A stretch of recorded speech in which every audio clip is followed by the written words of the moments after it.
Have you ever wondered what happens to an empath after surviving narcissistic abuse?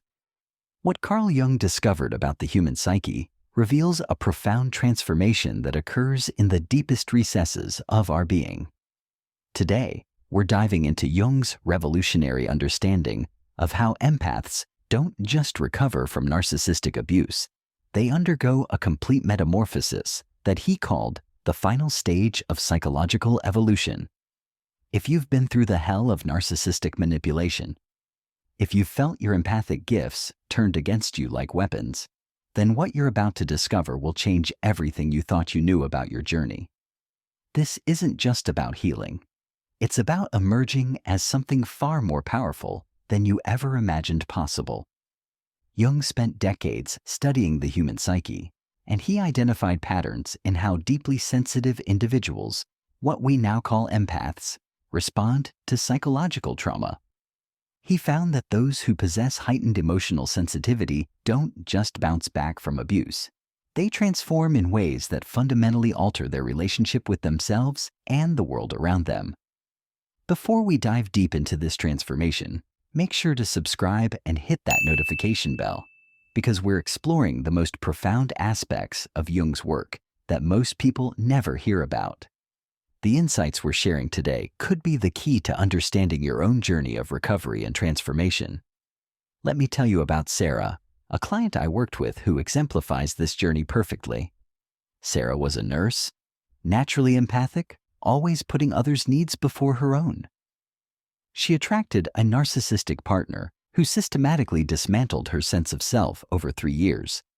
He isolated her from friends, criticized her empathy as weakness, and convinced her that her natural caring nature was somehow flawed.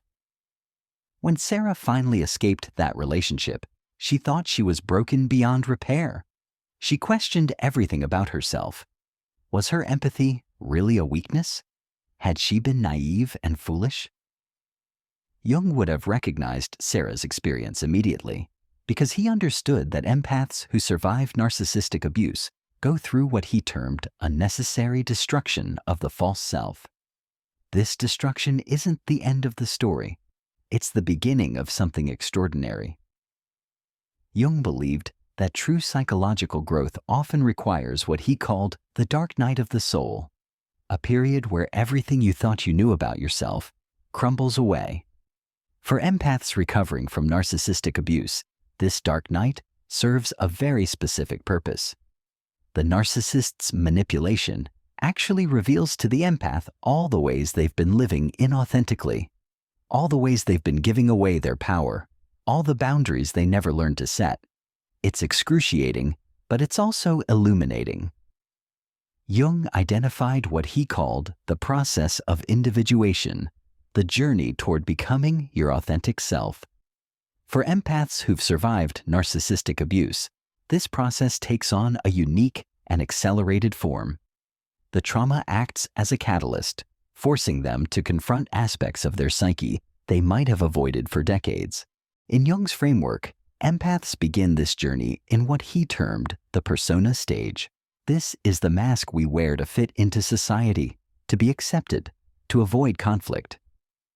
Sarah, our nurse, had crafted a persona of the selfless caregiver, always available, never demanding, perpetually accommodating. This persona attracted her narcissistic partner like a magnet, because narcissists instinctively seek out those who've learned to suppress their own needs. The narcissist doesn't just abuse the empath, they systematically dismantle this carefully constructed persona. They criticize the empath's kindness as stupidity, their compassion as weakness, their sensitivity as overreaction. At first, this feels devastating. The empath tries desperately to repair their persona, to be even more giving, more understanding, more accommodating. But Jung understood something crucial. This destruction of the persona is actually necessary for psychological growth. He wrote that we must lose ourselves to find ourselves, and for empaths, narcissistic abuse forces this loss in the most painful way possible. Consider Maria, another example. She was a teacher who prided herself on seeing the best in everyone. Her narcissistic husband convinced her that her positive outlook was naive, that her trust in people was foolish. He systematically destroyed her confidence in her own perceptions.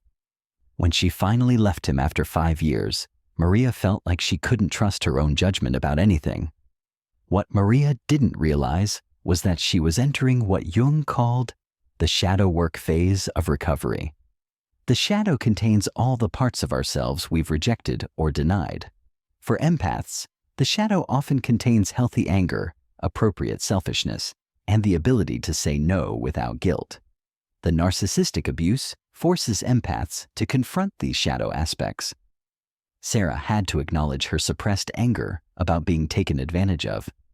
Maria had to face her fear of being seen as selfish or unkind. This confrontation with the shadow is terrifying because empaths have built their entire identity around being good, kind, and selfless. Jung believed that integrating the shadow was essential for psychological wholeness. He said we cannot become whole by remaining only light. We must embrace our darkness too.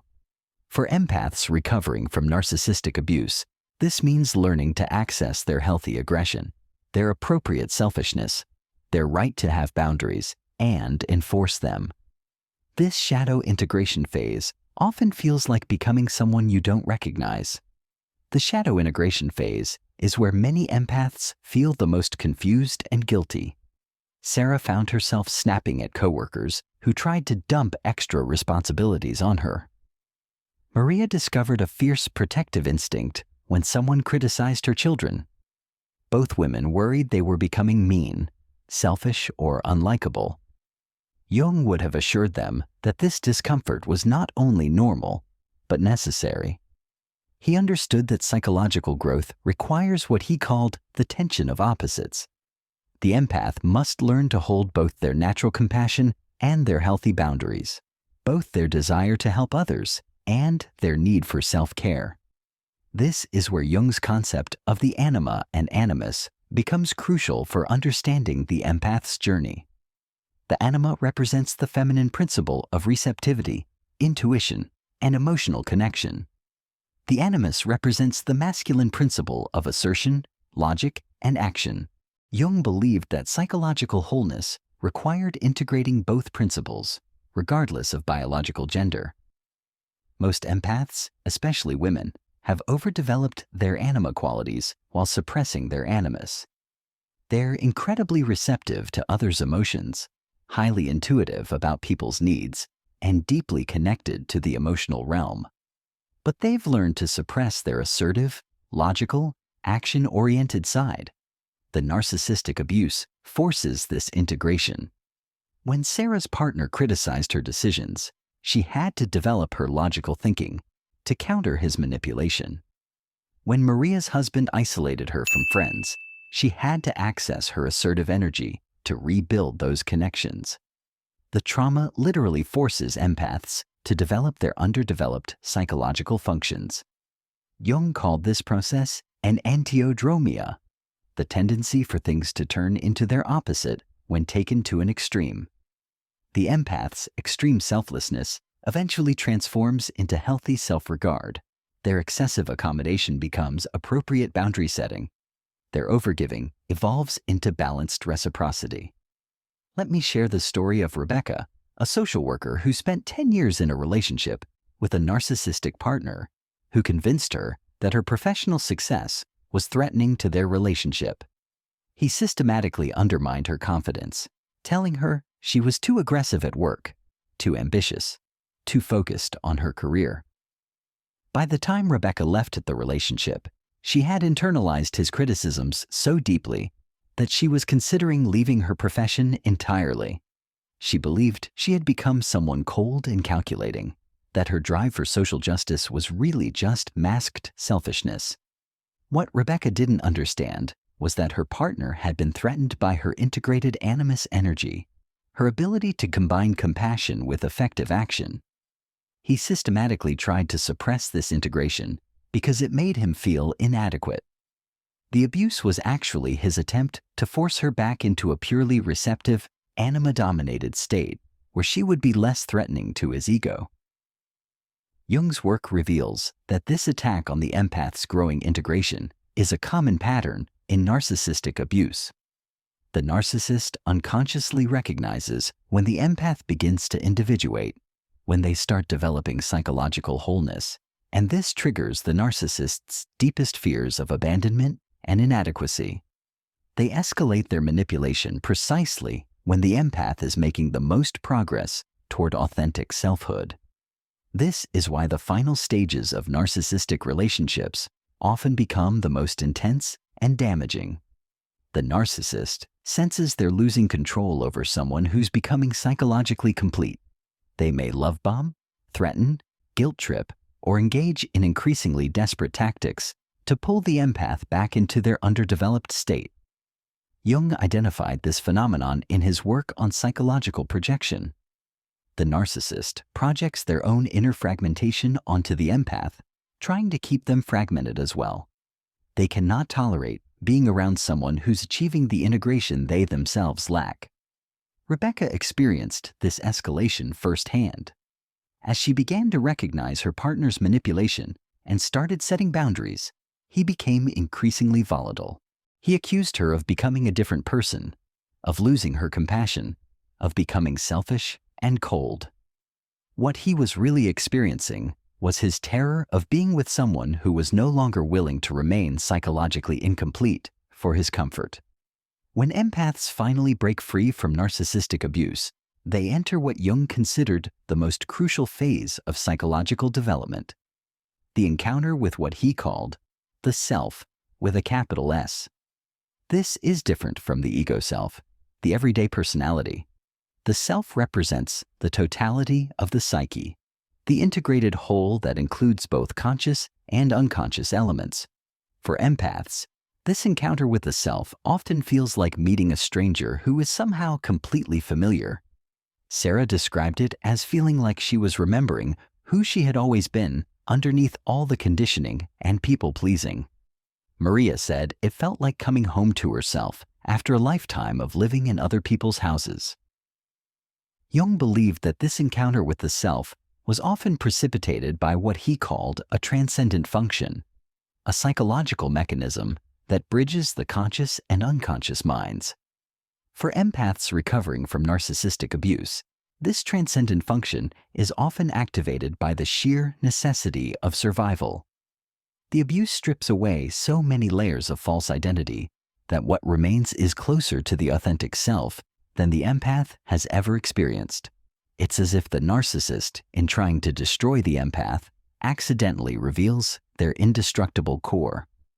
This is where the empath begins to understand that their sensitivity was never a weakness to be overcome, but a strength to be integrated with other psychological functions.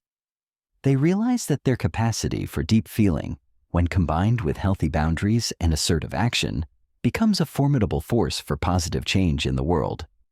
The final stage that Jung identified involves what he called the transcendent function, becoming a permanent part of the empath's psychological toolkit. In this final stage, the empath develops what Jung termed psychological sovereignty. They no longer need external validation to know who they are.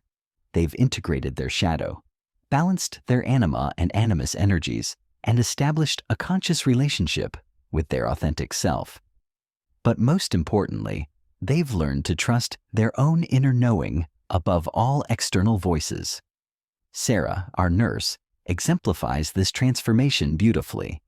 3 years after leaving her narcissistic partner, she had not only returned to her profession, but had become a charge nurse, leading a team with both compassion and firm boundaries. She could feel others' emotions without taking them on as her own. She could offer support without sacrificing her own well-being. She had become what Jung would call an individuated empath. The final stage empath possesses what Jung called differentiated feeling. They can distinguish between their emotions and others' emotions with remarkable clarity. They've developed what he termed the feeling function to its highest level, where it becomes a reliable guide for navigating complex interpersonal situations. Maria transformed from a teacher who couldn't say no to anyone into an educational administrator who could make difficult decisions with both heart and wisdom.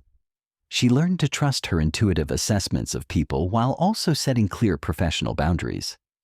Her empathy became a strategic asset rather than a vulnerability. Rebecca returned to social work with a renewed sense of purpose, but now she combined her natural compassion with what Jung would call developed thinking and sensation functions. She could analyze systemic problems logically, take decisive action when needed, and maintain emotional boundaries with clients while still providing genuine care. This is what Jung meant by psychological wholeness. These women didn't lose their empathy or become cold and calculating. Instead, they developed all their psychological functions to work in harmony. They became what Jung called complete human beings. The final stage empath has also developed what Jung termed ethical autonomy. They no longer need others to tell them what's right or wrong. They've developed an internal moral compass that guides their decisions.